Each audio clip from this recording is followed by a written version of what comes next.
Il serait là à nos côtés et veillerait sur nous à tout moment. Il serait présent depuis la nuit des temps afin d'accompagner l'humanité.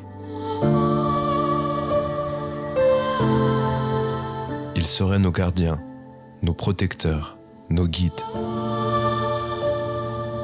Ils apporteraient des preuves matérielles et palpables de leurs existences,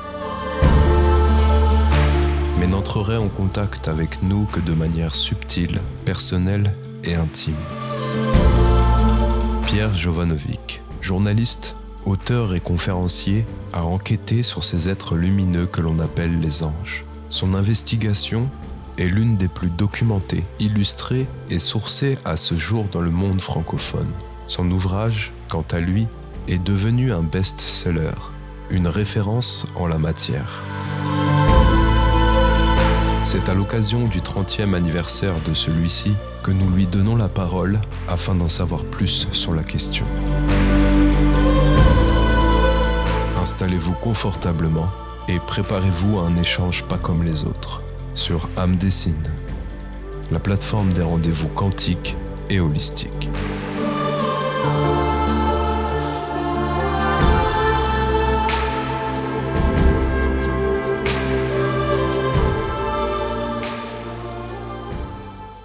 Nous accueillons un invité exceptionnel, une énergie dense et vigoureuse résonnant avec force dans le monde de l'édition, du journalisme et de la finance. 1980 a marqué le début de sa carrière de journaliste. Sa curiosité insatiable et son désir de comprendre les rouages du monde l'ont rapidement propulsé sur le devant de la scène médiatique. Il se fait connaître du grand public en tant que reporter, couvrant une variété de sujets, mais c'est dans le domaine économique et financier qui va véritablement marquer son empreinte. On a, par la suite, eu la chance de l'entendre au sein d'une radio tout ce qu'il y a de plus qualitative, au nom de Radio Ici et Maintenant, dans laquelle il présentait aux côtés de Laurent Fent sa mythique revue de presse écho, et dans laquelle j'ai pu entraîner mes abdos tant il abordait des faits gravissimes avec un humour abrasif, oserais-je même dire un humour noir, parfois burlesque, le tout avec un certain détachement accompagné d'un regard holistique sur le monde qui nous entoure. Resté devant les caméras ou derrière un micro, que nenni, sa passion pour l'écriture le mène à publier en parallèle plusieurs ouvrages qui rencontreront un large succès. Son livre le plus célèbre, Enquête sur l'existence des anges gardiens,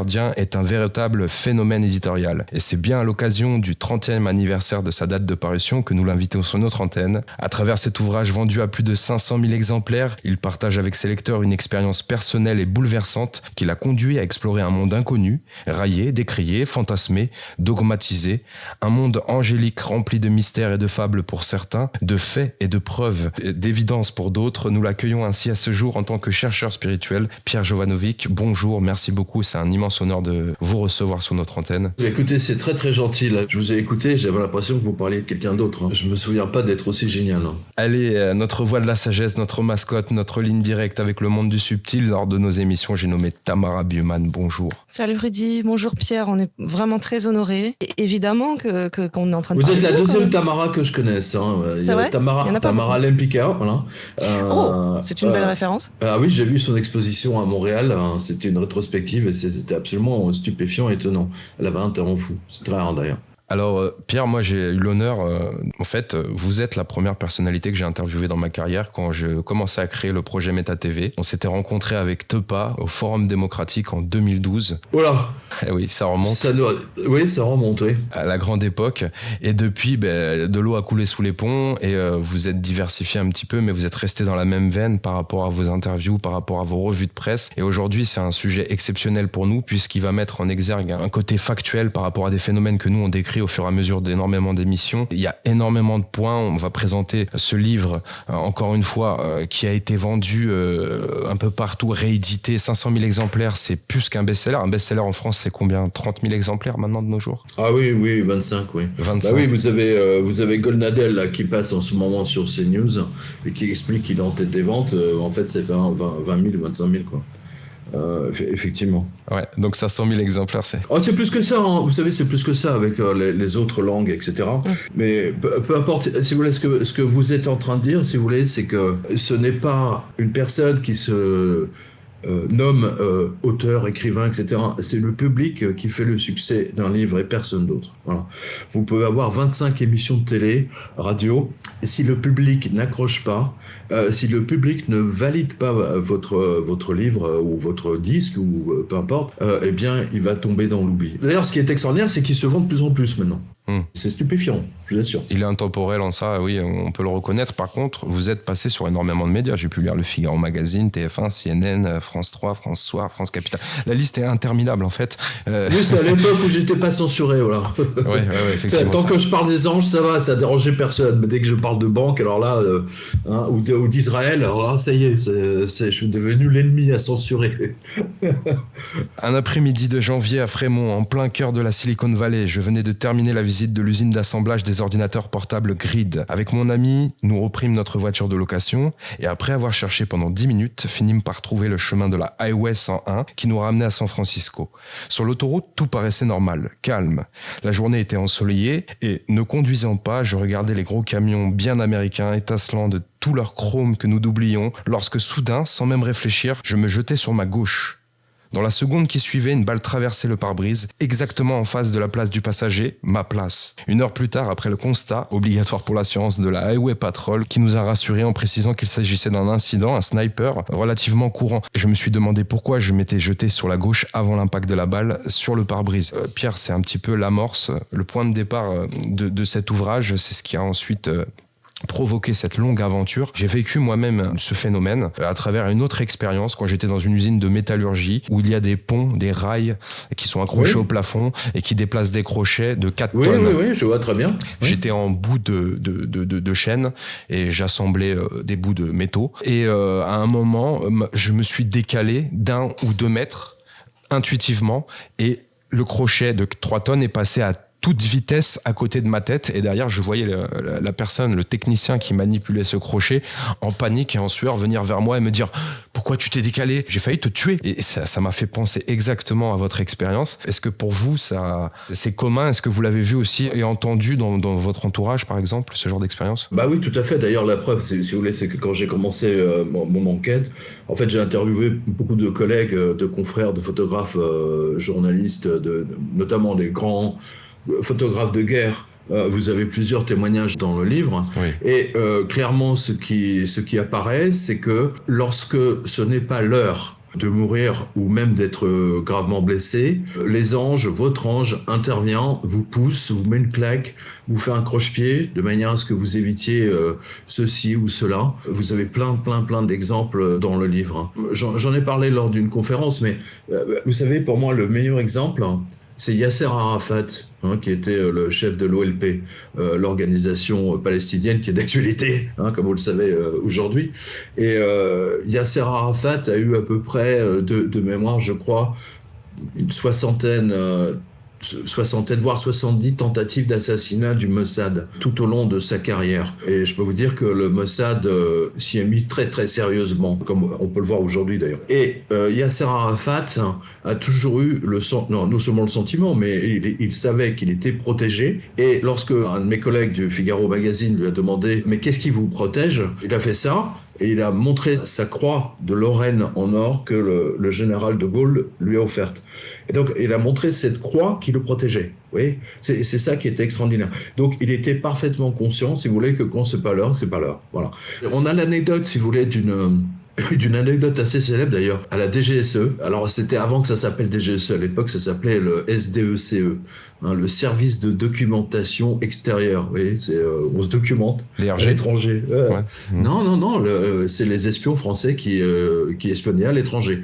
Et il était question de tuer, de mettre hors d'état de nuire un marchand d'armes allemand de mémoire qui fournissait les Algériens. Vous savez, pendant la guerre d'Algérie. Donc, ce qui permettait au FLN justement d'affronter l'armée française. Donc, la SDEC avait décidé de le tuer.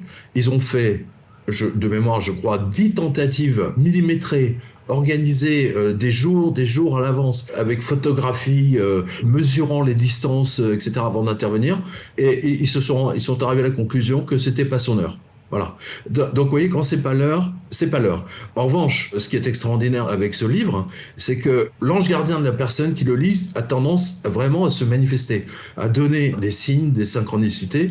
Et pas plus tard que, je crois que c'est la semaine dernière, j'avais je crois que c'est une dame, une lectrice, une notaire. Elle doutait un peu de ce que je racontais dans le livre. Et au moment où elle doutait, il y avait une dame qui l'a doublée dans la rue avec des ailes dans le dos, hein, sur sa robe. Voilà. Sur son manteau. Voilà, je crois que c'est ça qui fait la force de ce livre, parce que sinon, depuis 30 ans, je peux vous assurer que même si un livre est un best-seller à un moment donné, il peut rester dans les meilleures ventes pendant 1 an, éventuellement 2, mais pas plus. Rester dans les meilleures ventes pendant 30 ans, c'est le cas. Par exemple, si vous regardez les meilleures ventes en livre de poche spiritualité, Enquête sur l'existence des anges gardiens est toujours là, quoi.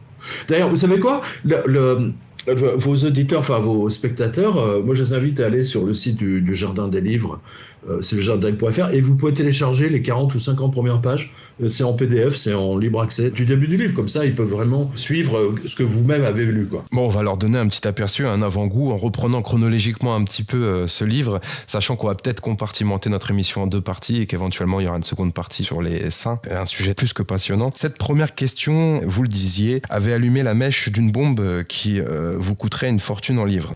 Ça me coûte toujours une fortune en livres. Oui. Toujours 30 ans après, vous continuez à vous intéresser, à vous documenter, à éventuellement aller fouiller dans d'autres ouvrages. Au point que je suis devenu directeur littéraire au Jardin des Livres.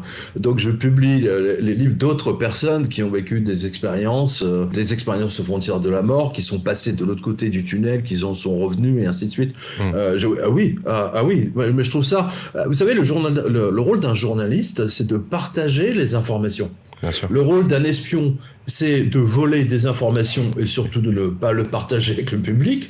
Vous me suivez ? Le rôle d'un policier, c'est d'obtenir des informations et le partager avec la justice, mais pas avec le public. Et c'est éventuellement la justice qui va partager ça avec le public. Mais le rôle d'un journaliste absolu, c'est de partager totalement tout ce qu'il sait, tout ce qu'il obtient. Voilà. Et en ce sens, je pense que j'ai respecté les obligations de ma profession. On va dire ça comme ça. Alors, on va reparler justement de ces synchronicités qui touchent les lecteurs de ce livre à ce jour. Dans un premier temps, vous les avez vécues. Vous dites une fille passe devant vous portant un t-shirt avec des ailes dans le dos. Et c'était un t-shirt Azzedine Alaya. Ouais, et vous vous dites la première fois qu'il s'agit d'un pur hasard. La deuxième fois, lorsqu'on vous offre un livre d'art sur les anges, vous pensez que c'est une véritable coïncidence. La troisième fois, vous recevez une lettre commençant par « Tu as été mon ange gardien » d'une personne que vous avez connue bien avant votre soudaine passion. Et là, c'est une simultanéité incroyable. À la 20e fois, après, on peut sérieusement... mais j'ai pensé que j'étais devenu fou, je vous assure. Ouais. Ah oui, j'ai vraiment pensé que j'ai pété un plomb, véritablement. J'avais l'impression, si vous voulez, qu'il y avait un autre monde qui s'était superposé à mon monde, enfin du moins à celui que je connaissais en tant que grand reporter, dans lequel vous aviez des anges qui s'amusaient à faire des blagues complètement surréalistes, quoi. C'était vraiment étonnant. Et avec un peu de recul, face à un si grand succès maintenant, est-ce que vous pensez pas que vous avez été appelé à être le véhicule de ce message ? Écoutez, j'aime pas j'ai jamais aimé ce terme, vous savez, d'être appelé. Je pense que les anges, entre guillemets, c'est quand même ma volonté d'écrire le livre. Je vous signale que d'abord, ça m'a coûté une blinde, ce livre, avant de le publier, parce que j'avais un contrôle fiscal après. Le contrôle fiscal avait établi que j'avais dépensé à l'époque 300 000 francs en l'équivalent, en enquête, en déplacement, avion, hôtel, machin, etc. Et personne n'en voulait de mon livre. Vous me suivez ? Donc il fallait vraiment la volonté d'aller jusqu'au bout. C'est ça le truc, c'est d'aller jusqu'au bout. Et ça, vous savez, j'ai tellement vu dans ma carrière des collègues journalistes, je vais écrire un livre sur machin, etc. Tu vas voir, ça va être un succès. Vous savez, 40 ans après, je l'attends toujours, leur livre. Voilà, c'est d'aller jusqu'au bout. Il y a des gens qui vous parlent toujours de leurs projets, mais qui les font pas. Et puis il y a des gens qui vous disent rien et qui le font. Enfin, je pense que vous connaissez ce problème. Enfin, c'est pas un problème, c'est un fait. On va dire ça comme ça. Donc, être appelé, non, je crois pas. J'ai pas entendu dans ma tête une voix, vous savez, avec un ray de lumière qui arrive d'un nuage qui arrive sur ma tête en disant « Tu dois écrire ce livre parce que je te l'ordonne. » Vous savez, tel Moïse au sommet de la montagne avec ce buisson, le buisson ardent. Oui, c'était pas aussi démonstratif, mais une succession de synchronicités aussi marquantes les unes que les autres. Non, mais vous avez raison. Mais justement, C'est ça qui fait le succès du livre. C'est-à-dire que les personnes qui lisent mon livre se posent des questions. Du moins celles qui sont intellectuellement ouvertes, etc., elles commencent à franchement, sérieusement, se poser des questions. Et puis à dire à haute voix, est-ce que j'ai un ange ? Ange, es-tu là ? Et puis ils sont surpris d'obtenir des réponses. Vous me suivez ? C'est là le succès du livre. Moi, je le savais pas, je pouvais pas le savoir, ça. Dans la notion de succès du livre, peut-être aussi, moi j'ai vraiment apprécié l'approche neutre et journalistique. C'est-à-dire que, quelque part, ce bouquin, il respecte aussi les lois supérieures, les lois divines, les lois célestes du libre arbitre. Le lecteur est amené à tirer ses propres conclusions. Et ça, c'est très appréciable. Et au-delà de la lecture, oui, on est quand même obligé de constater, de faire le ratio que pendant la lecture, il se passe aussi des choses, qu'on est un petit peu poussé, guidé sur nos interprétations, soit par des expériences personnelles, soit par des choses qui se manifestent autour de nous. Ça, c'est une réalité dont on peut peut-être témoigner justement pendant la lecture du livre. Alors, sur la notion de « c'est pas votre heure », par exemple, c'est assez flagrant. Si c'est pas ton heure, c'est pas ton heure.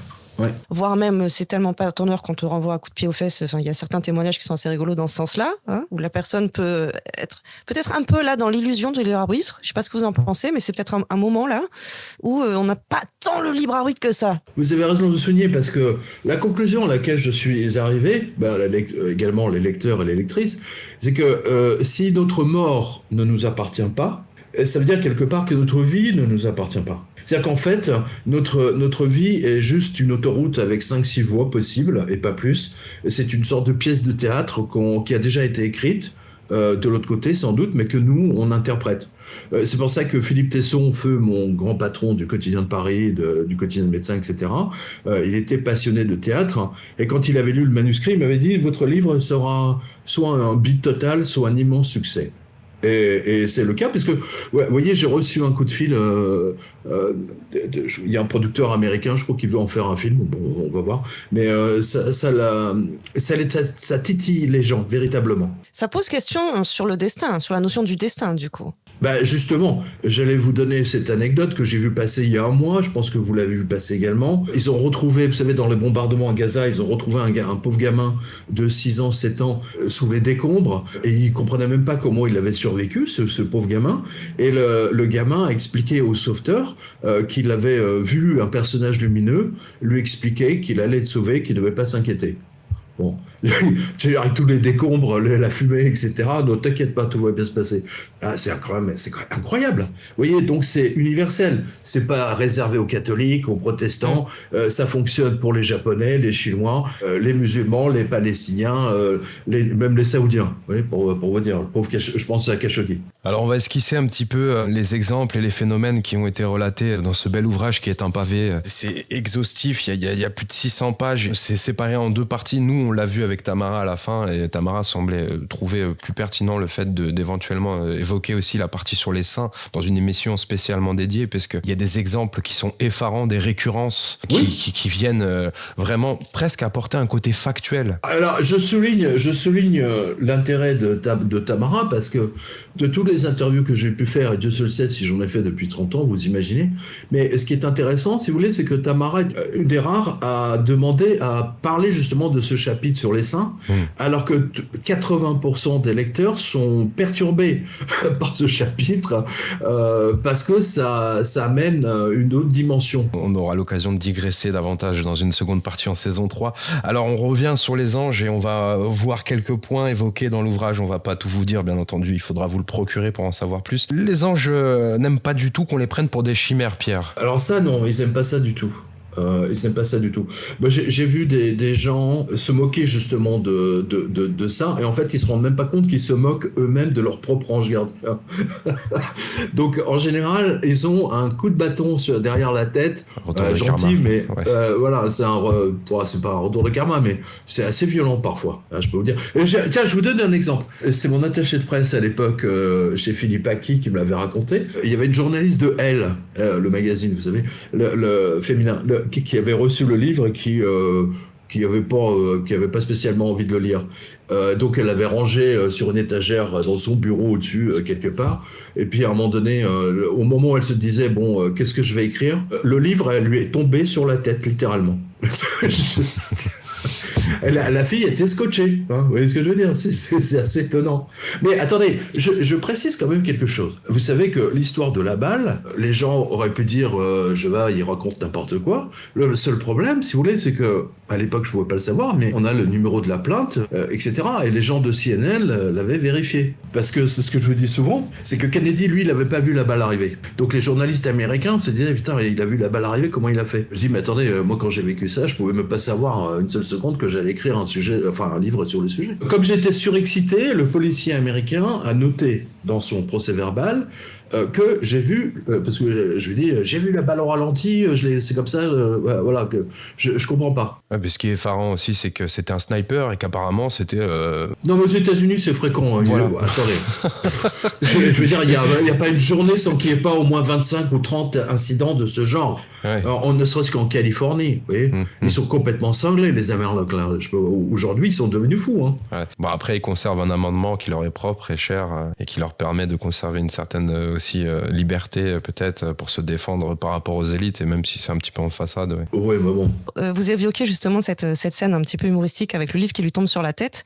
C'est quand même quelque chose qui est assez... Est-ce que c'est pas un trait commun aux anges, la notion d'humour? Ils ont beaucoup d'humour, oui, tout à non? fait. C'est vraiment... ils sont extrêmement drôles. Moi, j'ai expérimenté tout au long de ma vie. On a des problèmes dans la vie, compliqués, machin, etc. Mais eux, ils trouvent ça très drôle. C'est parce qu'ils savent que la vie continue après, donc ils ont ce détachement. Il y a une forme de détachement, de légèreté qui amène de l'humour, soit à travers les synchronicités, soit à travers justement des petits clins d'œil ou des. Alors, j'aimerais raconter une petite anecdote. Moi, quand ce qu'on appelle un peu pompeusement les canaux médiumniques se sont ouverts, ça m'a fait sourire dans votre ouvrage parce que j'ai retrouvé vraiment la même appellation mot pour mot avec mon ange qui était en train de m'expliquer que tu sais, les anges sont souvent au chômage technique.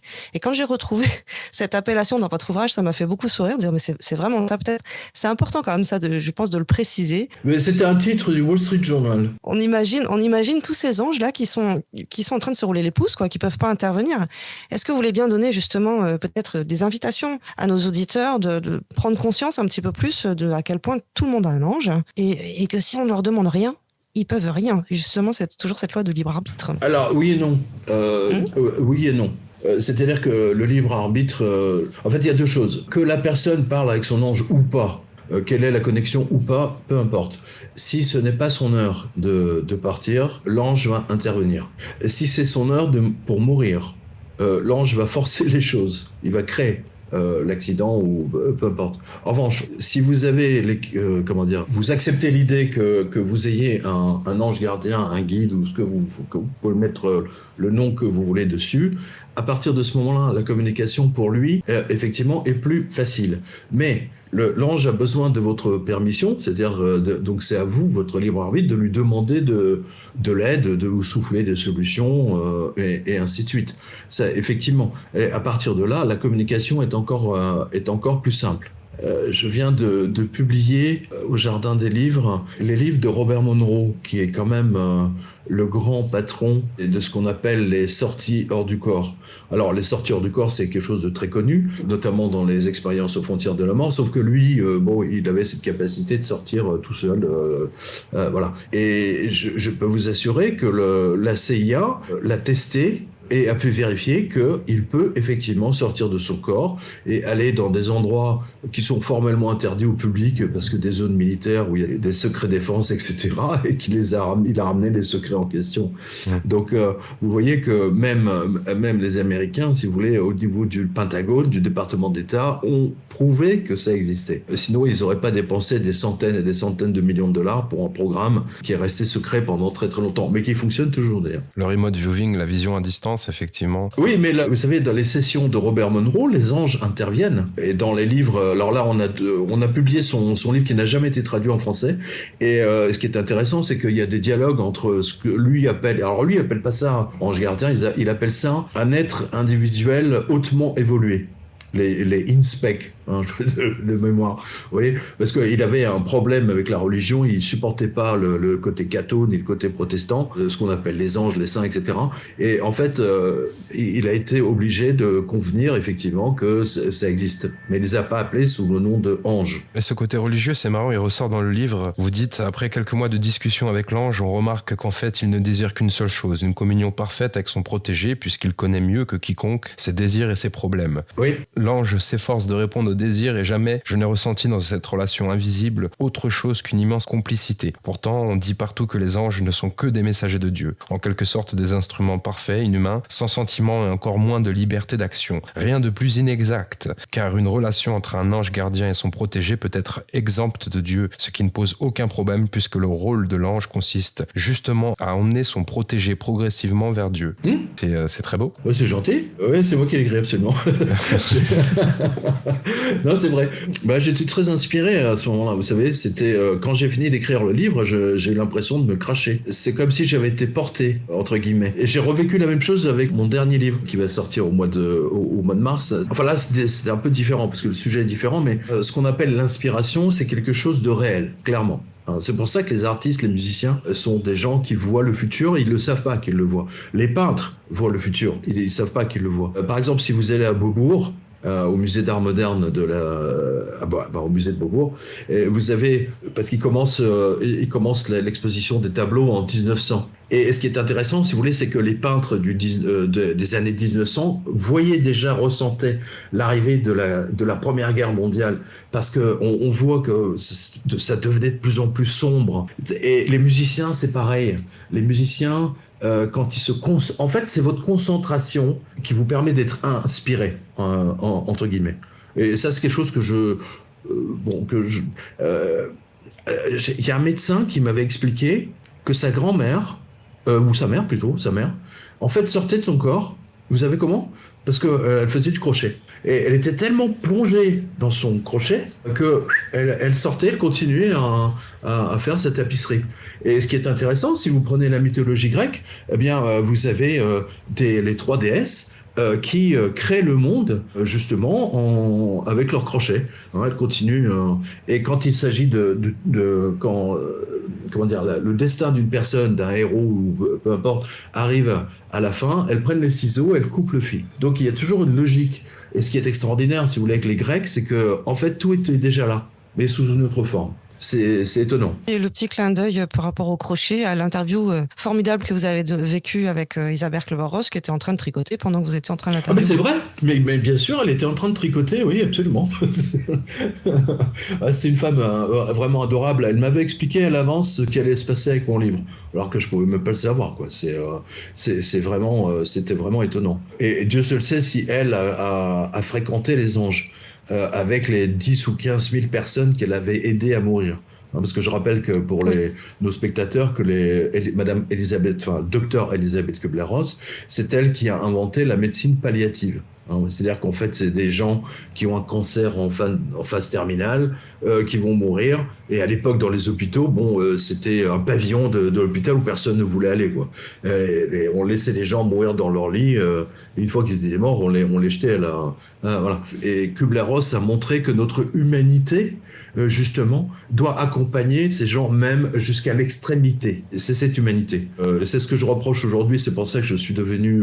j'aurais jamais cru que je le ferais, mais aujourd'hui, quand je vois le massacre de 30 000 innocents et des enfants, etc., à Gaza, c'est quelque chose qui me met littéralement hors de moi. Parce que ce que je vois, c'est que des gens qui ont souffert, c'est exactement ce que Freud avait dit, refont la même chose, mais sur les autres. Alors, on peut poser peut-être la question qui fâche. Les anges gardiens, là, ils sont en RTT ou qu'est-ce qui se passe ?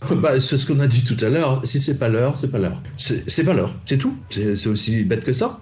Vous avez tellement de cas de la Première Guerre mondiale. Regardez, j'ai écrit un livre là-dessus. Ça s'appelle Adolf Hitler ou la vengeance de la planche à billets. Adolf Hitler a fait la Première Guerre mondiale. Il a échappé à la mort à peu près une dizaine de fois.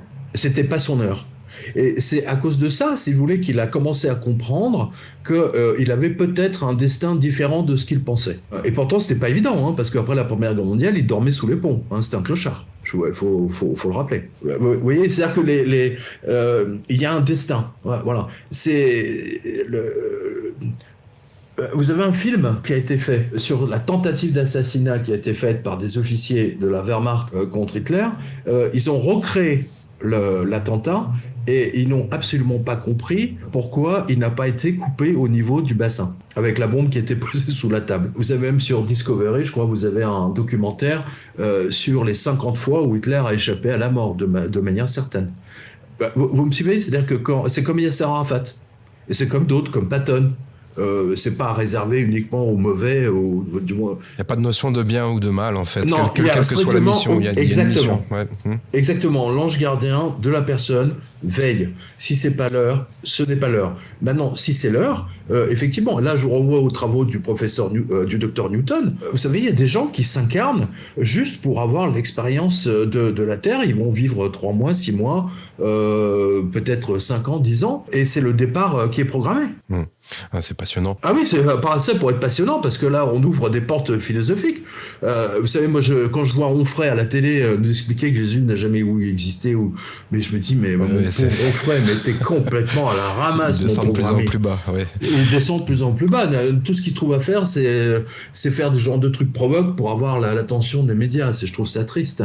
Oui, alors pour revenir justement aux anges gardiens, lors de votre prospection, lors de vos recherches, vous avez constaté, vous êtes confronté à des murs, notamment dans le domaine religieux, où vous a pris, où vous voyez des regards, où vous prenez pour un fou quand vous posiez la question par rapport aux anges gardiens. Oui. Je cite, êtes-vous sûr que vous n'êtes pas induit en erreur par le malin? Ouais. Ouais, non, mais les cathos, ils ont un problème. Hein. Les cathos, ils sont complètement là. Alors, je parle pas des catholiques, je parle pas des fidèles, hein, qu'on soit bien d'accord. Ouais. Je parle des curés. Je parle de tous les prêtres, les cardinaux, tous ces gens. Si vous voulez, là, vous marchez sur leur plate-bande. C'est un business avant tout. Ouais. Mais attention, c'est un business. Ouais. C'est un véritable business dans le sens où le curé, enfin, on va dire, les catholiques vous expliquent que vous ne pouvez pas arriver à Jésus sans passer par la bénédiction d'un prêtre, si vous n'avez pas confessé vos péchés, patati et patata. Ce qui est complètement dingue.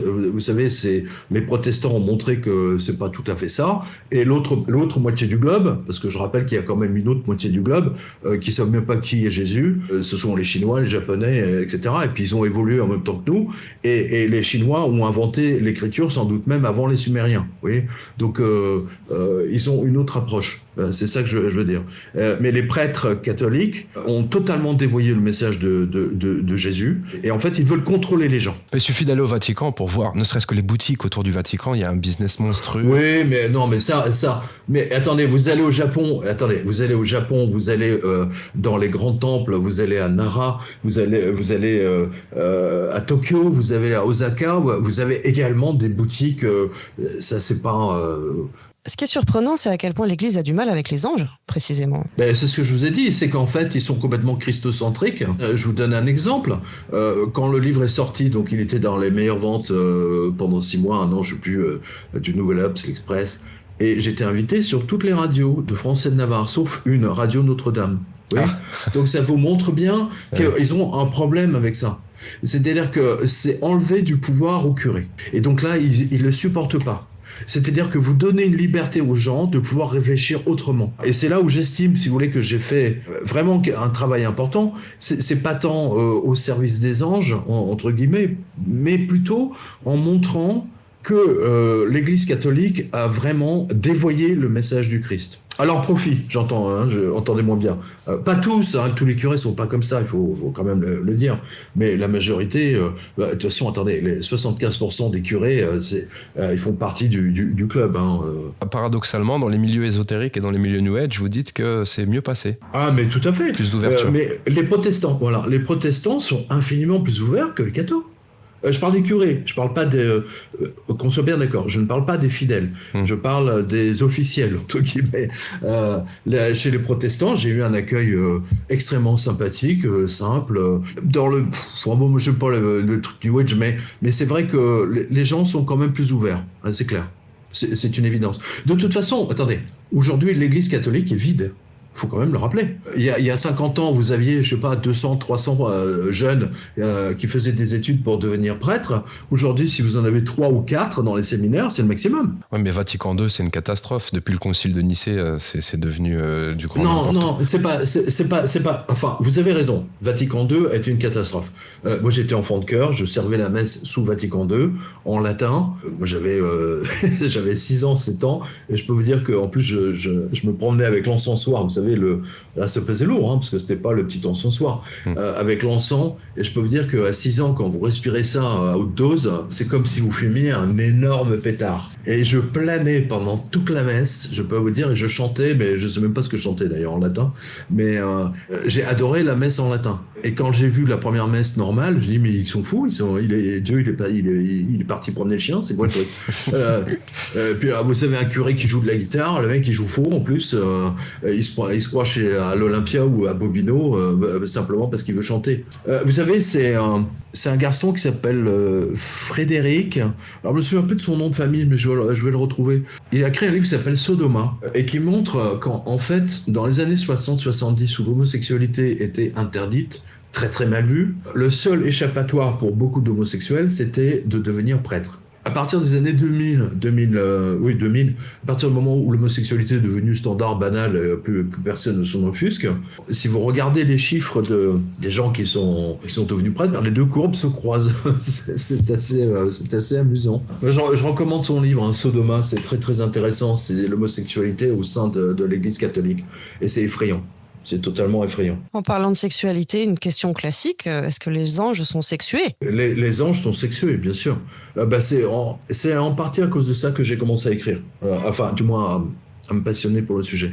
À cause d'une expérience aux frontières de la mort d'une petite fille qui était morte, constatée par l'ambulance pendant 20 minutes. Donc elle était morte, voilà. Il n'y avait plus aucun signe, encéphalogramme, cardio, etc. Et elle a raconté de passer dans un tunnel et qu'elle a rencontré une personne qui brillait comme une ampoule électrique. C'est intéressant. J'aime bien cet extrait des enfants. Et donc, elle lui a demandé qui es-tu ? Et l'ampoule électrique lui a dit « Je suis Elisabeth, je suis ton ange gardien ». Et là, je me suis dit « Waouh, c'est génial, il existe des anges femmes. » Donc là, c'est du sérieux, quoi. Alors que tous ces enfoirés de l'Église catholique vous expliquent que les anges n'ont pas de sexe, évidemment. Où ils ont condamné la sexualité. Je le rappelle, nos arrière-grands-parents ont vécu un véritable calvaire. Ne l'oubliez jamais. Parce que l'Église catholique condamnait la sexualité. Alors, on va parler aussi des morts imminentes, des expériences de NDE. Vous citez Moody dans son premier ouvrage et l'identification de 14 caractéristiques communes aux patients qui sont revenus de la mort. J'aimerais les énoncer, les revoir avec vous. Premier temps, le sujet déclare toujours que ce qu'il a vécu n'est pas exprimable avec des mots humains. Donc ça, en gros, ça vient donner une certaine difficulté pour pouvoir retranscrire en tant que journaliste. Déjà, mon expérience, si vous voulez voir la balle au ralenti, déjà raconter ça, c'est alors qu'en film c'est beaucoup plus simple. Moi j'ai retrouvé ça dans le film Matrix. Oui. Ah oui. Les motion, ah oui. Ouais, les Quand vous voyez les balles, le slow motion de la balle, ah oui. Ouais. Là, waouh, c'est génial. Sauf que quand j'ai vécu ça, Matrix n'a même pas été écrit, ni le scénario, ni le roman, ni le scénario, ni le film. Donc c'est difficile à expliquer. Patton, le général Patton avait la même difficulté à expliquer ce qu'il a vécu dans son expérience aux frontières de la mort lorsqu'il est mort d'une septicémie à la suite d'une chute de cheval. Il est passé de l'autre côté, il allait mourir et il raconte dans ses mémoires, je précise. À l'époque, personne ne savait ce que c'était. On parlait pas de réincarnation, on parlait pas de l'expérience aux frontières de la mort, ni de New Age. Ouais, vous me suivez ? Mais Patton, honnête avec lui-même, parce qu'il a écrit ça dans son journal, il dit j'étais allongé. Il y a 4 Vikings qui m'ont mis sur un bouclier, donc un bouclier de Viking. Ils m'ont soulevé. Et je voyais qu'ils étaient d'une saleté repoussante. L'odeur qui se dégageait de leur jupe était effrayante. Ils ont discuté entre eux. Et puis d'un seul coup, ils m'ont reposé. Et je suis retourné dans mon corps. Voilà. Ça, c'est ce que raconte le général Patton. Voilà, c'était pas son heure. Ouais. Ça, c'était avant la Deuxième Guerre mondiale. Hein. Attention. Vous l'avez dans le livre, je crois. Oui. C'est dans la version 600 pages. Voilà. Oui, parce qu'il faut expliquer aux spectateurs, il y a deux versions du livre. Il y a la version pour pauvres, donc 7 €. Oui, non, mais je partage. Le livre à 7 €, oui, c'est moins cher qu'un livre électronique. L'autre, il est à 29 €, c'est ça, 30 €. Oui, mais dans le livre de poche, vous avez le texte, vous avez tout le texte original de la première édition, et dans la grande édition, vous avez 200 pages de plus, et c'est rempli de photos, d'illustrations, comme vous avez pu le voir. De toutes les photos que j'ai pu prendre au cours de mes reportages, notamment avec Madame Kubler-Ross, que je salue, parce qu'elle a déjà rejoint les anges, Madame Kubler-Ross. Elle a fait un travail monumental, il faut le reconnaître. Bon, on va revenir sur ce personnage. Je voulais continuer aussi par rapport donc au retour de NDE. Le sujet s'entend déclaré mort ou bien tout lui semble étrange. Il se sent mort. Et là, j'aimerais que vous puissiez expliciter un peu. C'est difficile d'être plus précis. Hein. Il s'entend déclaré mort. C'est qu'en gros, il perçoit les gens. En fait, il flotte. Voilà, il flotte au-dessus de son corps. Voilà, il y a les gens qui sont affolés. Alors, ça dépend des circonstances, bien sûr, mais alors s'il y a que des chirurgiens, les mecs, mais on l'a perdu. Alors que lui, il est au-dessus, non, vous m'avez pas perdu, je suis là. Il n'a pas encore compris qu'il était mort, qu'il est sorti de son corps. D'accord. Oui, c'est ça le truc. Alors, en fait, le mec est extrêmement calme, mais il se rend pas compte qu'il est sorti de son corps. C'est très amusant d'ailleurs. Alors, le sujet ne ressent plus aucune douleur et se sent parfaitement détendu et calme. Exactement. Il entend un bruit proche d'une sonnerie des fois. Donc il sort de son corps, donc il y a la décorporation aussi. Il entend, il voit, il ressent tout ce qui se passe autour de lui, cette sensation de flottement. Il est aspiré dans une sorte de tunnel. Alors le tunnel, on va revenir dessus, Pierre, parce que nous, on est une chaîne principalement dédiée à la spiritualité et aux phénomènes dits paranormaux. Et cette notion de tunnel de lumière est une controverse dans le milieu spirituel. Ah bon, pourquoi ? En découle énormément de théories, et notamment 2 théories qui se font face. L'une du tunnel de lumière bénéfique et l'autre du tunnel de lumière maléfique, en quelque sorte du piège de la fausse lumière.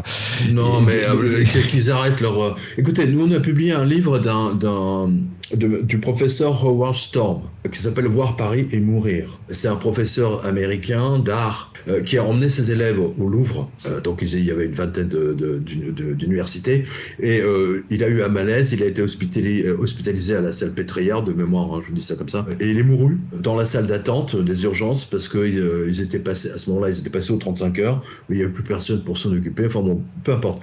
Et donc il raconte exactement comment il a été aspiré effectivement dans un tunnel, mais qui est parti un peu plus bas, dans ce qu'on appelle des zones extrêmement sombres, que d'autres, les cathos vont appeler l'enfer, etc., où il a assisté à des choses absolument innommables. Et il s'est rappelé des prières de son enfance, quand il était avec sa grand-mère. C'est en disant cette prière à haute voix qu'il a pu remonter et retraverser, et il y a un tunnel de lumière qui s'est ouvert et qu'il a aspiré. Et je précise, si vous voulez, que c'est très important, parce que Storm, c'est pas un rigolo, c'est un prof d'université qui gagnait $1 million par an, et à la suite de cette expérience, parce qu'on en parlait tout à l'heure, il a renoncé à son titre de professeur de machin, et il est devenu pasteur. Et il passe sa vie dans les églises américaines à expliquer ce qu'il a vécu. Et sa description, elle est exactement celle que raconte Robert Monroe. Donc, moi j'adore tous ces mecs, ils se pignolent, machin, truc. Non, le tunnel peut aller à gauche, à droite, on s'en fout. Je veux dire, c'est après là, c'est chacun pour soi, comme on dit. Hein. C'est tout ce que vous avez fait dans votre vie, c'est ça qui joue, c'est ça qui détermine la nature du tunnel. Et il n'y a pas de discussion à avoir. Nous, de notre côté, on peut pas juger, si vous voulez. À dire oui, mais ce tunnel de lumière, c'est le diable, machin, truc. Oui, c'est subjectif. C'est tout ce qu'il y a de plus subjectif. Voilà. Mais c'est là où Tamara, c'est bien, parce que encore une fois, on a reçu Jean-Jacques Charbonnier, qui était médecin réanimateur, et qui a vécu des milliers de cas et d'expériences. Et aujourd'hui, c'est un journaliste, Pierre Jovanovic, qui vient relater et corroborer énormément de faits, et des synthèses comme Moody nous apporte, clairement. Mais moi, j'ai rencontré, on a fait une conférence, j'ai fait une conférence avec Moody, en Italie, à Trento di Arco, devant un parterre d'Italiens, et en discutant avec Moody, qui est un homme extrêmement sympathique. Moi, je trouve que, si vous voulez, que Moody, aujourd'hui, on dira que c'est notre Voltaire du XXe siècle. C'est lui qui a ouvert la porte. Le bouquin témoigne de ça aussi, justement, de ce que vous évoquiez là par rapport à la notion de tunnel, où les personnes qui peuvent être en expérience de mort imminente, selon le parcours qu'ils ont eu jusqu'à ici, vont vivre une expérience plus ou moins heureuse. C'est ça. C'est-à-dire que personne va vous... Enfin, il y a très peu de gens, si vous voulez, qui vont venir vous raconter qu'ils ont eu une expérience négative.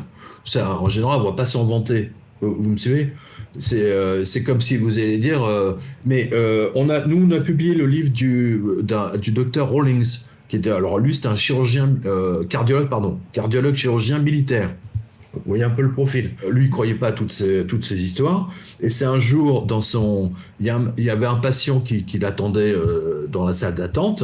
Et le type a eu une crise cardiaque dans la salle d'attente. Donc, il est arrivé à toute vitesse. Il a commencé à le réanimer en poussant, parce que lui, il faisait 2 mètres. Donc, vous voyez un peu le gabarit. Et il poussait à fond sur les poumons. Donc, il lui a brisé une côte au passage. Et à un moment donné, la personne ouvre les yeux et dit continuez, je suis en enfer, faites-moi remonter, c'est horrible. Et donc, alors, lui, il ne revenait pas, parce que personne n'a jamais osé lui dire continue à me casser les côtes. C'est pas casser les c'est les côtes pour le faire remonter. Et c'est là, même Rawlings, il a eu la même démarche que moi ou comme Moody. C'est-à-dire qu'ils ont commencé à explorer le sujet. Ou comme Morse, voilà, comme d'autres. Là, pareil, vous avez les extraits, vous avez 30-40 pages d'extraits sur le site du Jardin des Livres de tous ces bouquins, vous pouvez les lire tranquillement. Ouais, vous voyez, là aussi, c'est une générosité, parce que j'estime qu'une maison d'édition, c'est comme un journaliste, on doit partager le savoir. D'ailleurs, déjà, le fait de traduire des bouquins, de les mettre à la disposition du public, c'est déjà un partage colossal. Alors, pour en revenir à Moody, et par rapport justement au côté positif des NDE, il y a ce fameux côté familial, avec les retrouvailles avec la famille, les décédés apparaissent dans le tunnel, il y a une sorte d'entraide qui en découle. Alors là il y a plusieurs cas de ce que j'ai vu, et surtout, vous imaginez depuis 30 ans tout le courrier des lecteurs que j'ai reçu. Vous avez plusieurs cas. On abordera les enfants après, vous me le direz après. Soit c'est des proches décédés, c'est-à-dire la grand-mère, la tante, mais surtout les liens d'amour entre la personne qui est dans le tunnel, qui traverse le tunnel, et la personne qui était déjà décédée. Donc elle va venir l'accueillir. Et elle va lui dire écoute, c'est pas ton heure, retourne. Soit c'est effectivement un ange ou un guide. Un guide a déjà été incarné en tant qu'être humain, alors que l'ange n'a jamais été incarné. Voilà, ça c'est c'est absolu. C'est à tous les coups, c'est comme ça. Ça vient contredire la Kabbale, ça. Mais on s'en fout de la Kabbale, arrêtez avec ça. On va quelle Kabbale, mais mettre en exergue d'autres exemples, d'autres théories. C'est comme la théorie des proches qui nous rejoignent dans le tunnel de lumière. Donc ça en revient à ce que je vous disais initialement. Alors, attends, j'ai pas fini, parce que je veux parler des enfants. D'ailleurs, vous avez 1 ou 2 cas, je pense, dans mon livre. Vous avez le cas d'une gamine, la voiture des parents est tombée dans une rivière, je sais plus, je vous dis ça de mémoire. Et la gamine, c'est le chat de la famille qui était décédé qui est venu l'accueillir. Et c'est le chat qui lui parle, qui lui dit « tu vas retourner avec tes parents, etc. » Je trouvais ça génial. Mais vous avez des mouvements ufologues et gnostiques sur la toile, je vous donne l'info, Pierre, qui disent que c'est des shapeshifters, donc des entités exogènes, des extraterrestres, qui seraient là, ici, sous un faux costume pour pouvoir nous attirer dans un piège. Mais attendez, les ufologues m'avaient déjà invité à une conférence quand j'avais publié Notre-Dame de l'Apocalypse. C'est des psychorigides. Vous savez, c'est comme les cordonniers. Les cordonniers voient tout avec les chaussures et les clous. Les ufologues, ils voient que des ovnis, machin. Il n'y a pas de ovni dans une salle d'opération quand le mec est mort, quand vous avez l'électroencéphalogramme cardiogramme qui est à 0, le type était en haut, il regarde tous les médecins et les infirmières en train de s'affoler, il n'y a pas d'ovni. Attends, arrêtez de tout mélanger, c'est pas sympa. Ça me rappelle, avec Eric Nolot, j'ai eu un clash avec ce crétin qui me parlait ouais, Chavadavic et ses ovnis. Fuck you, Nolot, voilà. Voilà, comme ça c'est dit. C'est dit. Alors, vous suivez davantage maintenant toutes ces histoires de très près. Est-ce que vous avez entendu parler d'Alexis Ambre ? Alexis Ambre, c'est une médium qui a écrit un bouquin et qui a eu donc preuve à la pluie, un cas de mort, et on peut pas dire un cas de mort imminente parce qu'elle, ça a duré 3h15. Donc électroencéphalogramme plat, électrocardiogramme plat, oui. Elle est revenue à la vie avant d'être congelée à la morgue en fait, en l'occurrence 3h15. Et je vois que vous citiez certains exemples dans l'ouvrage, mais ça ne va jamais au-dessus de 20 ou 30 minutes. minutes. Écoutez, oui, depuis j'en ai eu pas mal. Hein. J'en ai eu notamment en Russie, où vous avez une personne qui était quasiment dans le crématorium. Il s'est réveillé, il tapait sur le cercueil. J'ai vu passer ça je sais pas, il y a 3-4 ans, c'était sur le Daily Mail ou je sais plus quoi. Et il était déclaré mort depuis à peu près 6 heures. Et vous avez le cas de Ritchie. Le soldat Ritchie, il est dans mon livre. Lui, il était mort pendant une journée entière. Justement, ça vient soulever encore un autre lièvre. C'est strictement impossible. Vous le disiez aussi dans le livre, au point de vue des fonctions motrices et cérébrales, c'est impossible. Au-delà de quelques minutes, on ne devrait pas pouvoir... C'est ce que disent les médecins. Alors justement, j'aborde ce sujet dans mon prochain livre. Enfin, c'est pas moi, il est fini, il est terminé. Ils sont en train de l'imprimer au moment où je vous parle. C'est tout un chapitre effectivement de mon prochain livre. C'est-à-dire qu'en fait, les médecins sont à cause de toutes ces expériences. Maintenant, les médecins sont revenus sur tous les signes qu'ils avaient auparavant pour déclarer quelqu'un morte. Voilà. Ils ont changé les donnes. Ils ont changé la définition. Donc ça, c'est acté. Et alors, pour revenir sur le côté positif ou négatif, en reprenant des études factuelles, en 1977, vous dites que Ken Ring, professeur de psychologie... Ken, que j'ai rencontré, bien sûr, oui. Après plusieurs mois de recherche, il sélectionne de façon extrêmement sévère 102 personnes, et on a des retours. On a 60% des personnes qui expriment une sensation de paix et de sérénité, 37% qui expriment une séparation du corps physique, 23% entrée dans l'obscurité, donc un peu plus négatif peut-être, et on a 16% qui parlent d'une vision de la lumière, et là on a carrément 10% qui parlent d'une fusion avec la lumière, mais ça reste relativement positif comme expérience, et on vous remercie pour ce feedback, parce que certains ont peur de la mort, ou ont peur de l'expérience. Mais tout le monde a peur de la mort, mais attendez, rappelez-vous le Covid, vous aviez ces salopards qui défilaient tous les soirs à l'écran, alors ils nous ont fait la liste, alors aujourd'hui on a eu 300 morts, bande de salopards, en plus on le sait maintenant, ils ont augmenté le nombre de morts, mais c'est pour forcer les gens à se vacciner, et pour les tuer dans le temps, quoi. Bravo à Bill Gates, mais bon, ça c'est une parenthèse. Là, je suis très énervé sur ce sujet. La nouvelle loi aussi qui a presque pu passer hier, 15 000 € d'amende pour tous ceux qui parlent du Covid. C'est la loi du docteur Raoult, ça. C'est spécial Raoult. Ouais, enfin bon. Non mais ça a été voté ça a été promulgué par les représentants des laboratoires pharmaceutiques. Mais ça, c'est un autre sujet. Ouais, mais effectivement. Est-ce qu'on peut parler de berceau des anges ? Parce que justement, dans cette longue liste, vous avez pu vous-même observer, alors ça fait partie des petites notes humoristiques que vous glissez de temps en temps dans le bouquin, qu'il y a quand même beaucoup de témoignages d'apparitions d'anges ou d'expériences justement de prise en charge de l'ange qui viennent de la vallée de Shenandoah. Oui, c'est étonnant. Ouais, c'est quand même un petit fait qu'on a pu soulever aussi dans la lecture de bouquin, dire est-ce qu'il y a des endroits plus propices à d'autres ? La vallée de Shenandoah, c'est là où Kubler-Ross s'était installé. C'est là où j'ai rencontré Robert Monroe, j'ai rencontré un autre médecin de mémoire. Et en plus, attendez, parce que je vous ai pas donné le plus dingue, c'est que à l'époque j'avais mon toutou, j'avais un chien, donc que j'ai eu bien avant l'expérience de la balle et tout ça. Et en fait, il s'appelait Dozo. En japonais, Dozo. Mais son vrai nom, c'était Euclide du clan de Shenandoah. Ça s'invente pas un truc pareil. Encore des petites synchronicités. C'est comme si c'était écrit à l'avance, vous voyez. C'est très curieux, c'est vraiment très très curieux et c'est puissant. Et en même temps, c'est très touchant. Parce que en fait, les anges, on voit bien qu'ils sont bienveillants. Et surtout, votre ange gardien, il est forcément bienveillant avec vous. Sauf des fois, il s'énerve, je vous le dis.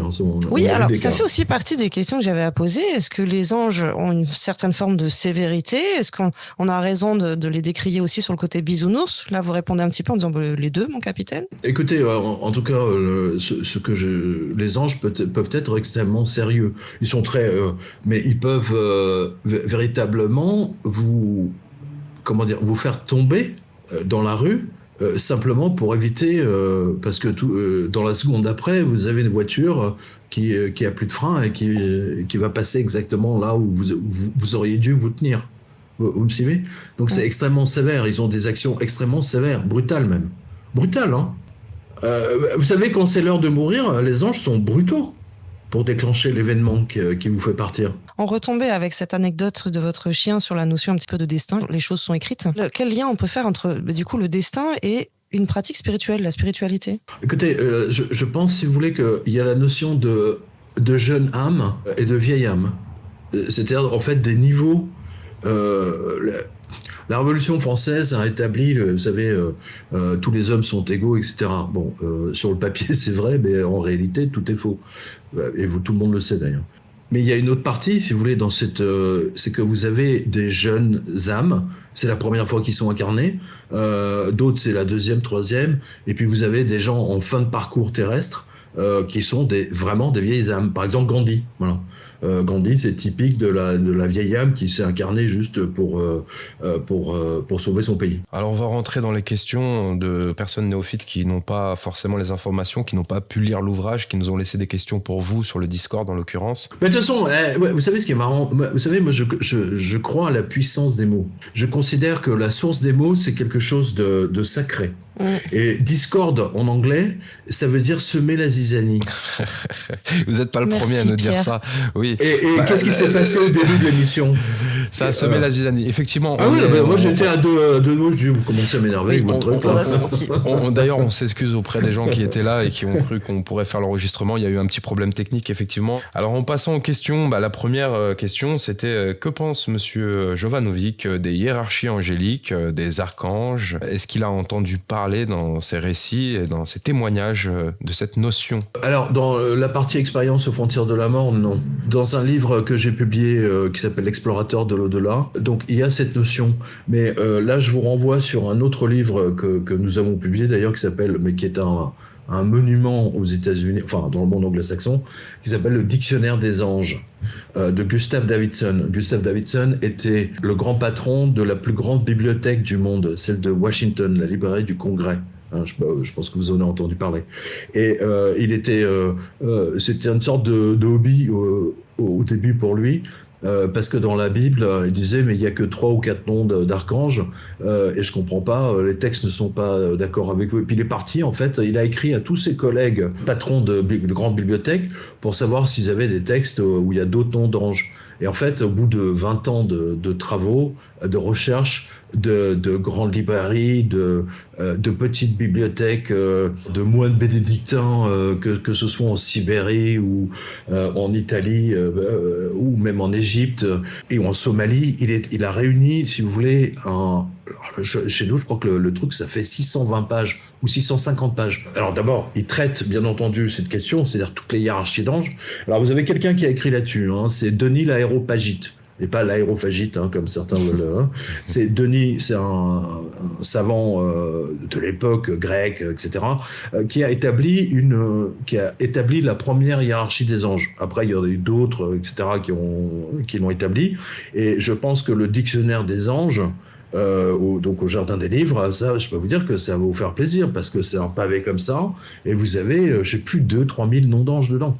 Avec tout ce qu'on sait d'eux, du moins dans les textes que Gustav Davidson a réunis. Et ça, pour moi, c'est que le dictionnaire des anges, c'est le sort de who's-who des anges, voilà, et des archanges, et même des démons. Il y a des démons dedans. Oui, il y a aussi les anges déchus dedans. Bien sûr. Vous savez, les anges déchus sont avant tout des anges. Ouais. Moi, je les appelle les anges déçus, moi. Déçus. Voilà. Oui, du coup, la Genèse, ça vous passionne aussi? Vous savez que j'ai écrit un livre sur le sujet, le mensonge universel, où je montre que justement le texte de la Genèse, Adam, Ève, le serpent, la pomme, etc., c'est une mauvaise traduction d'un texte érotique sumérien. Et les Juifs se sont servis de ça, comme les catholiques se sont servis de ça pour culpabiliser le sexe. Voilà, pour contrôler le sexe. Chez les Juifs comme chez les cathos, c'est toujours le rabbin ou le curé qui établit si vous avez le droit de divorcer, ceci, cela, vous voyez. Alors que, en fait, c'est un texte érotique sumérien dans lequel il y a un problème d'empoisonnement avec une pomme, mais l'histoire se termine bien. Alors que le rédacteur juif, lui, il a pris la décision de dire que l'humanité est condamnée à cause de ça. Donc, c'est une mauvaise traduction, tout simplement. Voilà. C'est fou, ce conflit permanent entre les religions et le sexe. Ah ben bien sûr. Vous savez, vous avez l'avocate rousse dans Sex in the City. Je ne sais pas si vous vous souvenez de cette visuellement, scène. oui, je le remets. Sex in the City. À un moment donné, ils sont dans une synagogue, je crois, et puis les femmes sont en haut et les hommes en bas dans la synagogue. Et il y a l'avocate, la rousse, qui dit qu'il soit, parce que soit protestant, catho, juif, en fait, c'est pour flinguer notre vie sexuelle, des enfoirés. Elle a raison. Elle a raison, bien sûr, évidemment. On a Sandrine qui demandait « Comment puis-je entrer en contact avec mon ange gardien ? Je la nomme Joshua et je ne sais pas pourquoi. C'est le prénom qui me revient très souvent. Merci par avance, Pierre. » Écoutez, c'est ce que je raconte dans le premier chapitre du livre, hein, que je vous répète, vous pouvez le télécharger. J'ai demandé à haute voix à mon ange, donne-moi un signe si tu existes, hein, parce que c'est bien gentil de nous dire, vous devez y croire aux anges, mais moi je le vois pas, mon ange. Donc c'est à lui de me prouver qu'il existe et pas l'inverse. Vous me suivez ? Et c'est ce que je raconte dans tout le premier chapitre, hein. Et c'est là où j'ai engrangé justement toute la synchronicité absolument dingue. C'était hallucinant ce que j'ai vécu à l'époque. Ouais. On a Delphine qui nous dit « Les anges gardiens, guides, ne sont-ils pas finalement une projection de nos parties d'âme dans d'autres dimensions ?» Alors, elle a raison une partie. Là, c'est les travaux de Newton, du docteur Newton, qui ont été le grand révélateur, mais ça confirme tout ce que Kenneth Ring a vu, tout ce que Kubler-Ross a vu, Monroe, etc., enfin tout le monde. Là, c'est universel, on va dire. Prenez une marguerite, vous voyez une fleur, la marguerite. Vous avez au centre, vous avez c'est jaune, et tout autour, vous avez une vingtaine ou une quinzaine de pétales blanches, vous voyez. Et vous les enlevez, je t'aime pas, machin, etc. Ouais, voilà. Mais en fait, chaque pétale, c'est une vie, une incarnation. Et au centre, c'est votre âme éternelle. Vous avez quelqu'un qui a très bien résumé, c'est Orlando, le livre, également de Virginia Woolf, également le film, que je vous recommande, où c'est l'histoire d'une âme qui est d'abord femme, puis homme, puis femme, puis homme, puis femme, puis homme. Vous voyez ?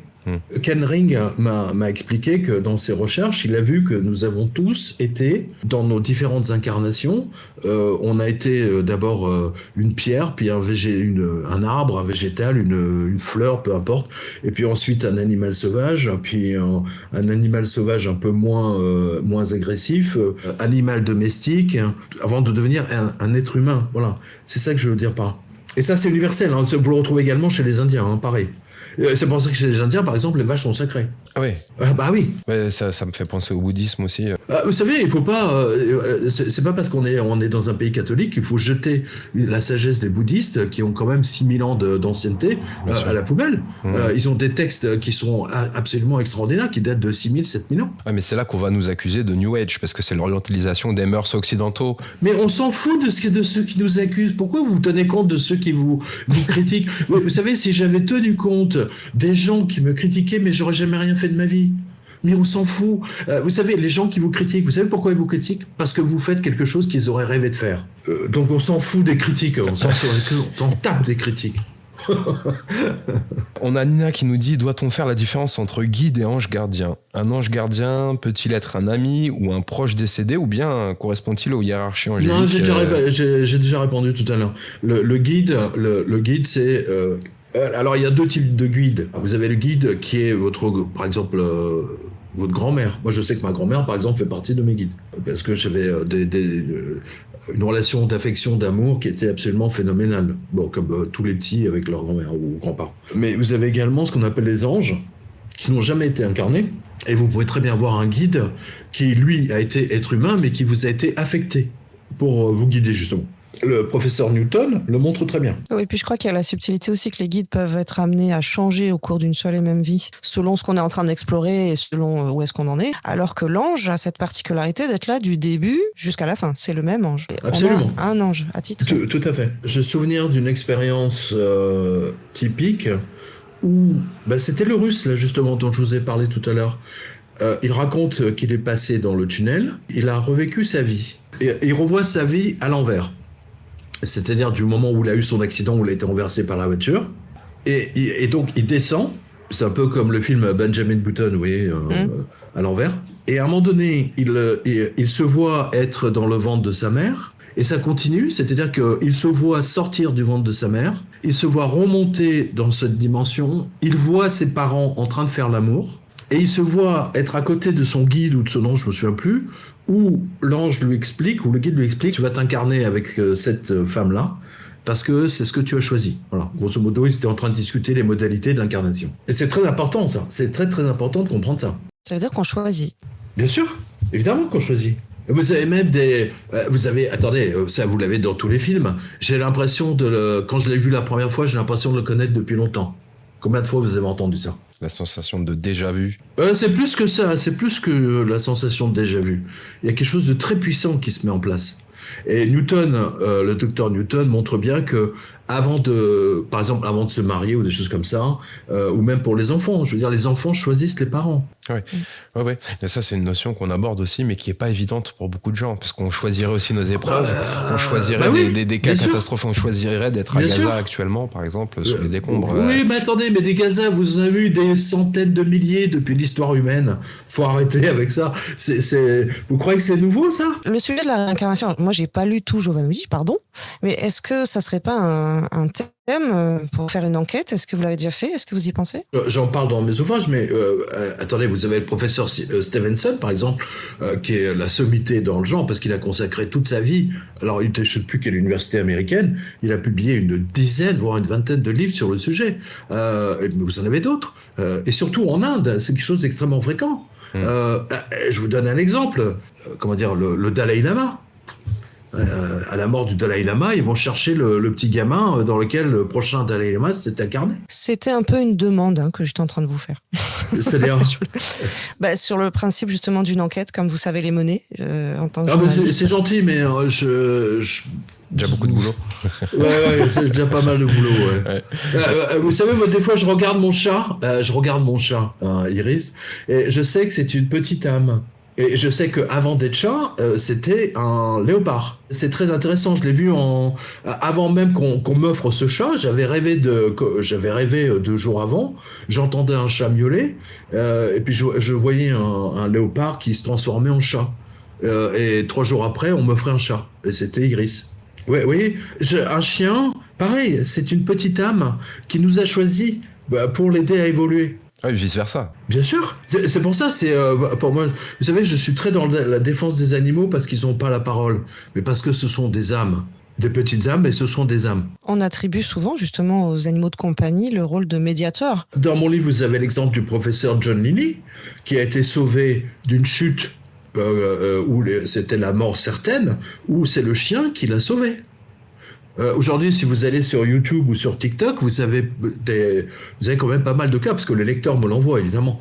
Vous avez, par exemple, un bébé qui est en train à 4 pattes, et tout d'un coup, elle va vers le balcon, alors que les parents ne font pas attention, et vous avez la caméra de surveillance qui enregistre tout, et vous avez le chien, j'ai même vu un chat qui est venu griffer le bébé, pour qu'il se mette à hurler, pour l'empêcher de se rapprocher du balcon. J'aimerais citer une petite phrase, justement extraite, que vous relayez dans votre livre, extraite des anges et des hommes. Par son âme, l'homme se rattache aux anges, par la sensation aux animaux et par l'existence aux divers éléments de la nature. J'ai trouvé ça très inspirant aussi. Ah oui, tout à fait, oui. C'est moi qui ai écrit ça? Non, je crois pas. Oui, c'est dans votre ouvrage. Je cite quelqu'un, je pense. Oui, c'est de la citation de Marie Lataste. Ah, Marie Lataste, ouais. C'est une grande mystique, absolument. Avec plein, vous voyez, j'ai écrit ça il y a 31 ans ou 32 ans, et je m'en souviens. Hein, comme quoi. Voilà. On a Véro Kio qui a posé une question un peu plus technique. Non, mais ça, je peux vous dire, parce que des fois, je suis invité dans des trucs de radio, puis alors, vous savez, l'animateur qui veut vous faire croire qu'il a lu votre livre. Et au bout de 30 secondes, vous voyez exactement que le mec, il est en train de vous enfler, quoi. Ouais. C'est souvent pas le cas, effectivement. Ah, c'est pas votre cas, ça, c'est sûr que vous avez fait le boulot. Alors, on a Véro Kio qui posait une question un peu plus technique. Puisque tout est énergie et que les différents champs vibratoires sont interconnectés, puisque beaucoup font appel aux mêmes anges, une fréquence sacralisée pourrait-elle influencer les terres à la manière d'un égrégore, donc d'une forme pensée? Je comprends rien à la question. Question suivante. Non mais j'en suis pas là moi, vibratoire machin truc. C'est la question des égrégores et des formes pensées. Si on pense tous au diable, à Satan, on va matérialiser Satan et il va exister de fait. Oui. Bon, écoutez, je vais répondre à votre. Vous savez, quand j'avais 12 ans, j'étais follement amoureux de Catherine Deneuve. Hein, et c'est pas pour autant qu'elle s'est matérialisée. Hein. Et pourtant, franchement, j'aurais aimé. Hein. Voilà, donc c'est la réponse à votre spectateur. Hein. Et Dieu seul sait si je l'ai matérialisé. Allez, dernière question du Discord. Sommes-nous des antennes captatrices et émettrices ou existe-t-il des vestiges de fréquences millénaires plus puissantes et encore plus influentes? Question suivante, je comprends rien. C'était la dernière qu'on aura par rapport au Discord. Il faut pas prononcer le terme Discord. Vous voyez que ça vous porte pas chance là sur cette affaire. Sur cette émission, non, pas du tout. Non, effectivement. Moi, j'aurais une question par rapport à l'argent. On l'a pas encore évoqué. Alors pareil, je vais faire une petite citation. Ouais. Melchiorran. Plus quelqu'un est comblé de dons, moins il avance sur le plan spirituel. Le talent est un obstacle à la vie intérieure, ou encore il est plus facile à un chameau de passer par le chat d'une aiguille qu'à un riche d'entrer au royaume des cieux.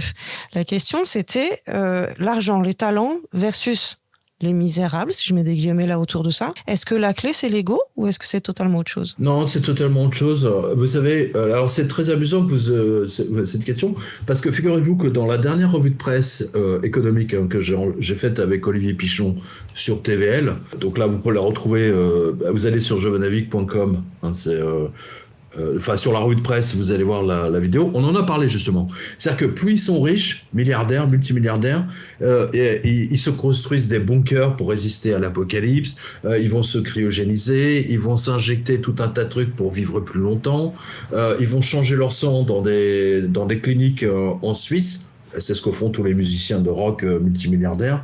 On va pas citer de nom, mais tout le monde a compris.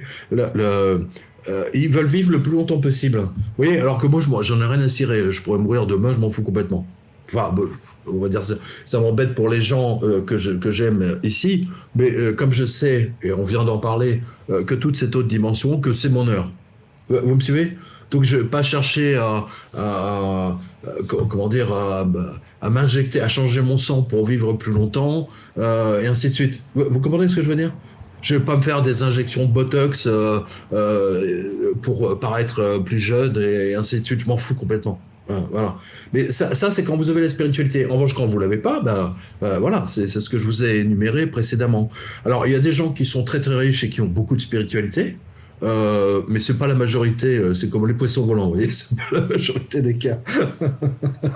Je pense notamment à cet enfoiré de Zuckerberg, patron de Facebook. Mais c'est en ça que je trouve intéressant de se poser la question en lien avec l'ego et non pas en lien avec la finance ou avec le talent. Puisque comme vous le disiez, il y a des gens qui peuvent être extrêmement fortunés et qui sont bien branchés, on va dire, en termes de spiritualité, des gens qui multiplient les talents et ça les empêche pas de rester humbles. Donc je me posais cette question de savoir si à travers ces différentes citations, c'est peut-être pas plus une notion d'ego à travers le fait de vouloir rester vivant à tout prix ou de vouloir être tout puissant sur d'autres Non mais il y a quelque chose de légitime si vous voulez, parce que tout être vivant, que ce soit une bactérie dans votre corps, un virus dans votre corps, il est programmé pour survivre. Ne l'oubliez pas.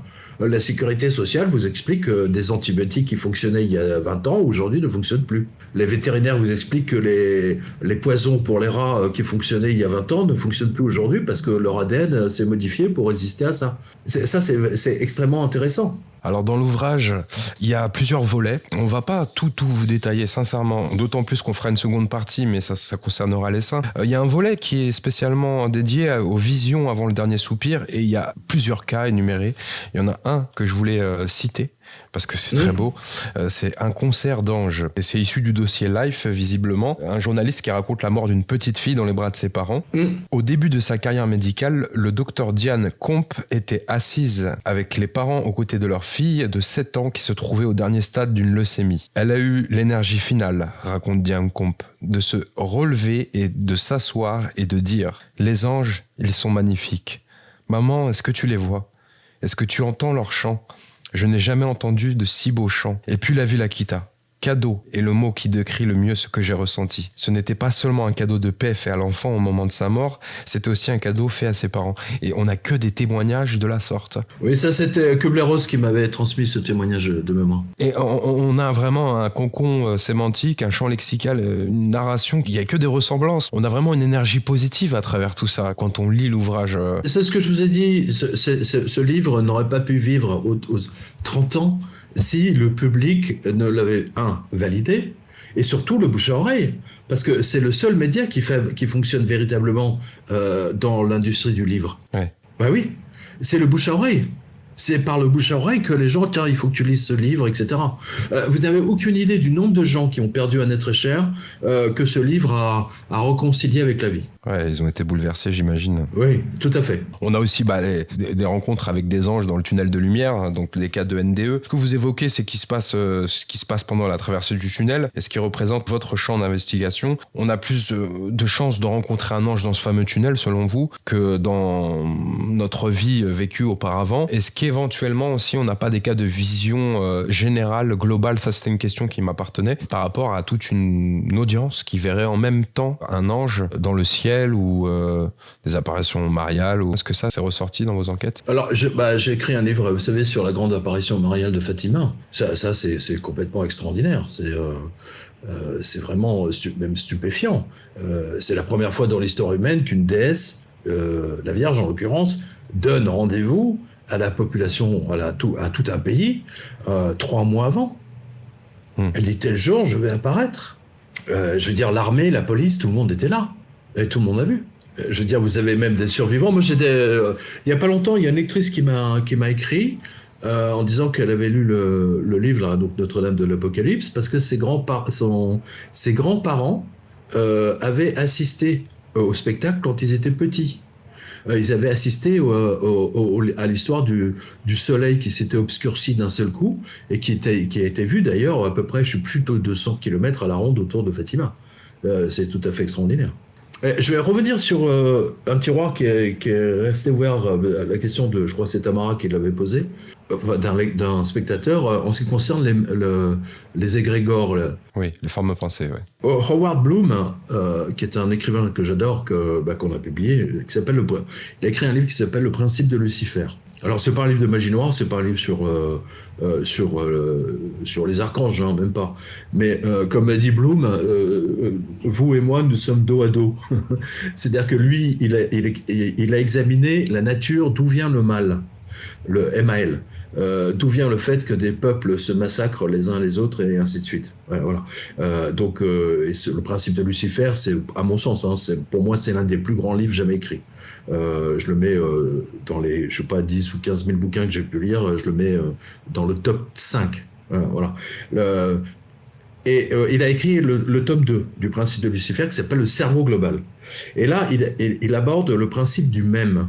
C'est-à-dire que c'est une idée qui est invisible, on ne peut pas la toucher, mais elle est là, au-dessus de nous, elle est dans l'invisible. Alors, l'exemple qu'il donne, c'est une mélodie, une chanson que tout le monde fredonne, qui d'un seul coup, le monde entier se met à fredonner. Alors, je vous donne un exemple qui a fonctionné dans le monde entier, la Macarena. Je ne sais pas si vous vous souvenez de ça, c'était une pub pour Nescafé ou je ne sais pas quoi. Donc, et le monde entier s'est mis à acheter le disque, et ils ont vendu des milliards voilà. Donc, la mélodie, mais aussi les idées. Par exemple, le marxisme, vous voyez, c'était une idée invisible. Je rappelle que Marx, il a écrit ça dans une chambre de bonne, en partie à Paris, à la lueur d'une chandelle. Qui aurait imaginé que le texte qu'il était en train d'écrire allait bouleverser le monde du XXe siècle et que ça ferait des centaines de millions de morts. Vous voyez, c'est pour ça qu'aujourd'hui, vous avez toute cette censure, parce que tous les gens qui sont au pouvoir savent pertinemment qu'il y a une guerre des idées et que cette guerre, ils doivent la gagner. Et il faut abattre les idées qui s'opposent à eux. On parlait tout à l'heure de la loi qui a été votée contre les futurs professeurs Raoult. Voilà, c'est une guerre d'idées donc contre les mèmes, M-E-M-E. Voilà, c'est ce que Howard Bloom appelle le mème. Voilà, ça c'est dans son livre Le principe de Lucifer, tome 2. Voilà. Il donne un exemple que j'ai expérimenté cet été. J'étais sur le balcon et puis j'avais bu vous savez, c'est cet apéritif italien qui s'appelle, enfin, c'est pas alcoolisé, c'est Saint-Bitter, c'est un truc rouge, c'est une petite bouteille, ou Venezio, hein. Et puis j'avais posé la bouteille à côté, et il y a une guêpe qui est arrivée, et puis j'ai vu la guêpe qui était manifestement attirée par le sucre. Alors, donc je dis, tiens, je vais lui faciliter, j'ai posé la bouteille à l'horizontale. Donc la guêpe s'est introduite dans la bouteille, elle a commencé à butiner, puis elle est repartie. Et 5 minutes plus tard, elle était revenue avec une autre guêpe. Et figurez-vous que les jours suivants, à la même heure où chaque fois je m'installais sur le balcon, les guêpes arrivaient et venaient réclamer leur dose de sucre. Et quand il y avait plus de sucre dans la bouteille, elles venaient faire une danse devant mes yeux. Vous me suivez ? Jamais elles m'ont piqué. Et Howard Bloom, ça s'appelle, enfin, donc c'est le principe de Lucifer, tome 2, le cerveau global. Et il montre que ce cerveau global existe. Ce que d'autres anciens appelaient égrégore. Mais je trouve que la définition de Howard Bloom est infiniment plus puissante, magique. Voilà.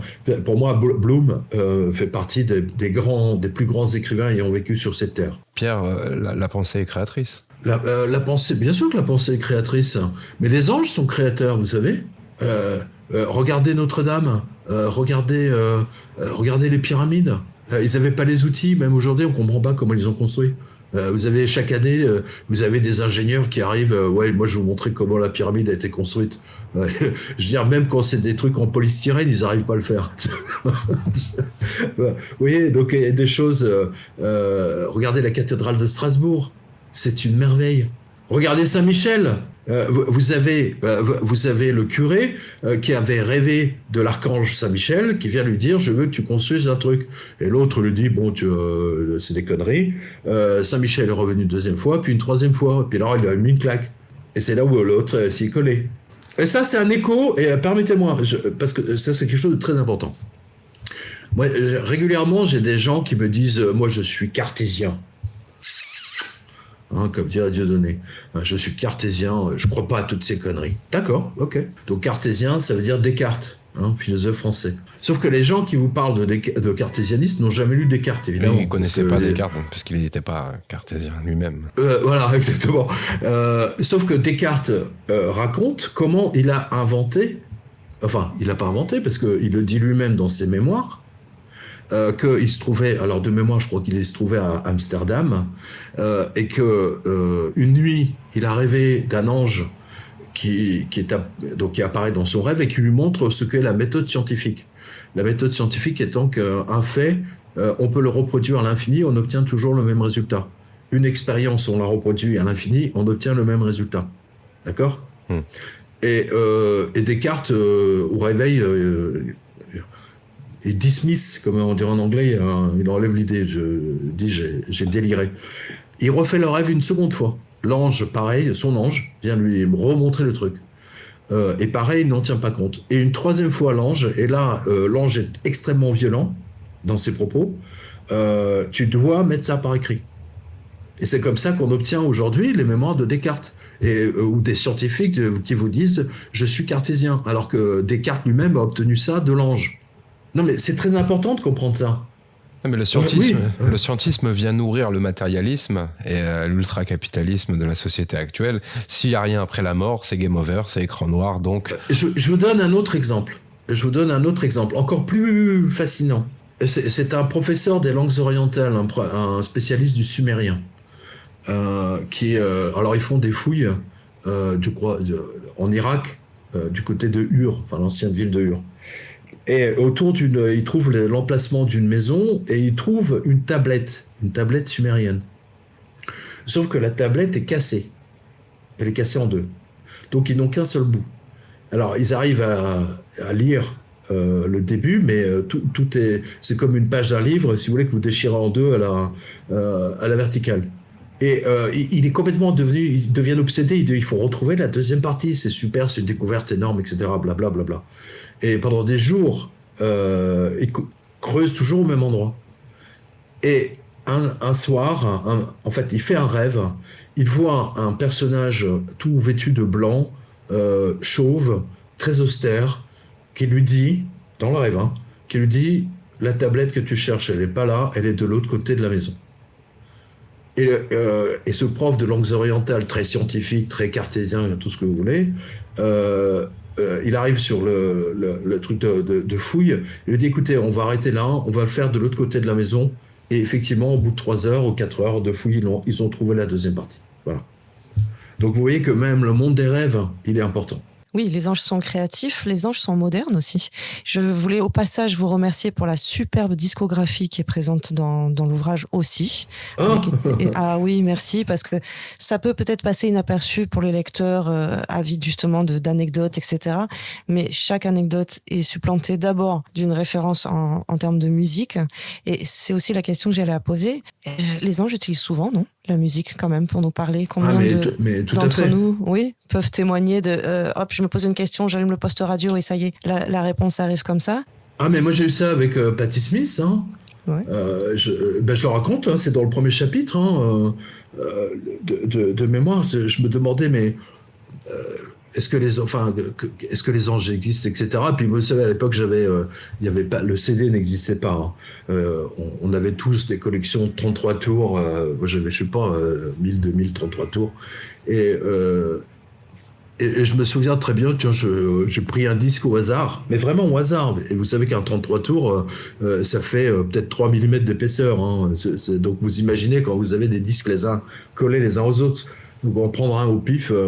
Et donc je pose le disque sur le plateau de ma platine Rega, hein, je m'en souviens, j'étais très fier d'avoir une Rega et d'avoir un ampli Luxman avec à l'époque la hi-fi c'était vraiment le truc quoi. Et j'entends et donc c'était j'entends Ask the Angel, demande aux anges. Je me suis dit qu'est-ce que quoi il me parle maintenant. Et c'était l'album Patti Smith, Radio Ethiopia. Et c'est une chanson qui s'appelle Demande aux anges, en anglais. Ask the Angel. Sauf que quand j'avais acheté ce disque, je devais avoir, je sais pas moi, 14 ans, et que je ne parlais pas anglais, j'étais pas bilingue comme je suis devenu plus tard.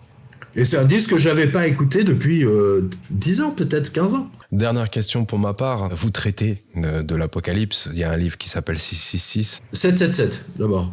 Il y a eu 666 aussi. Non, d'abord c'est 777 et ensuite 666 c'est sur la planche à billets.